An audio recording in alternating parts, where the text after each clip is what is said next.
আৱেগৰ ৰাজনীতি আৰু নচলিব কোনো ঠাইত আৰু ভোট কিনিব নোৱাৰিব জনতাক আৱেগিক কৰি নিজৰ ভৰিত নিজেই কুঠাৰ মাৰিছে এতিয়া নেতাই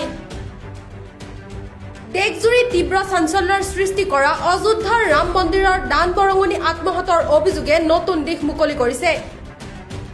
কোটি কোটি ভক্তৰ আস্থাৰ স্থান কেন্দ্ৰস্থল এই মন্দিৰত দানৰ ধন আত্মহতৰ অভিযোগত তদন্ত তীব্ৰতৰ কৰাৰ মাজতে ইতিমধ্যে 8জন অভিযুক্তক গ্ৰেপ্তাৰ কৰা হৈছিল আৰক্ষী আৰু বিশেষ তদন্তকাৰী দল অৰ্থাৎ এছআইটিয়ে ঘটনাটোৰ গভীৰ তদন্ত অব্যাহত ৰাখিছিল অযোধ্যাৰ শ্ৰীৰাম জন্মভূমি তীৰ্থক্ষেত্ৰত ট্ৰাষ্টৰ অধীনত থকা ৰাম মন্দিৰত ভক্তসকলৰ দান কৰা নগদ ধন আৰু মূল্যৱান সামগ্ৰী আত্মহতৰ অভিযোগত পোহৰলৈ অহাৰ পিছত সমগ্ৰ দেশতে তীব্ৰ প্ৰতিক্ৰিয়াৰ সৃষ্টি হৈছিল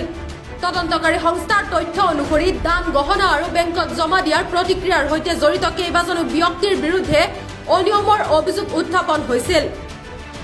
ঘটনাৰ তদন্তৰ ভিত্তিত ইতিমধ্যে 8জন অভিযুক্তক গ্ৰেপ্তাৰ কৰা হৈছিল আৰু আদালতে তেওঁলোকক 14 দিনৰ ন্যায়িক জিম্মালৈ প্ৰেৰণ কৰিছিল ইয়াৰ সমান্তৰালভাৱে এছআইটিয়ে বিগত কেইবছৰৰ বেংকৰ লেনদেন দানৰ হিচাপ আৰু সংশ্লিষ্ট ব্যক্তিসকলৰ সম্পত্তিৰ তথ্য পৰীক্ষা কৰি আছে তদন্তকাৰী সংস্থাই এই ঘটনাৰ সৈতে জড়িত সম্ভাৱ্য সকলো দিশ ক্ষতিয়ন কৰি চাব বুলি জনাইছে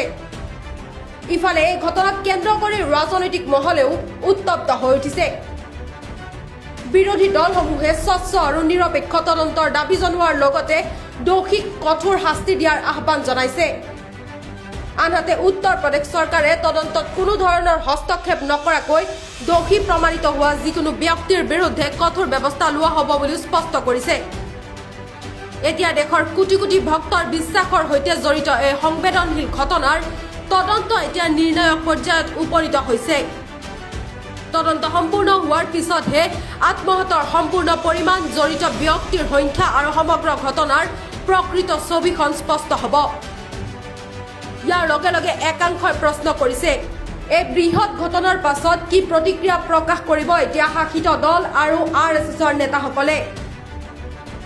এতিয়া লক্ষণীয় হ'ব পৰৱৰ্তী সময়ত বিজেপি চৰকাৰে ৰাম মন্দিৰত যি ঘটনা সংঘটিত হৈছে তাৰ উচিত তদন্ত অব্যাহত ৰাখিব বুলি news desk report news any digital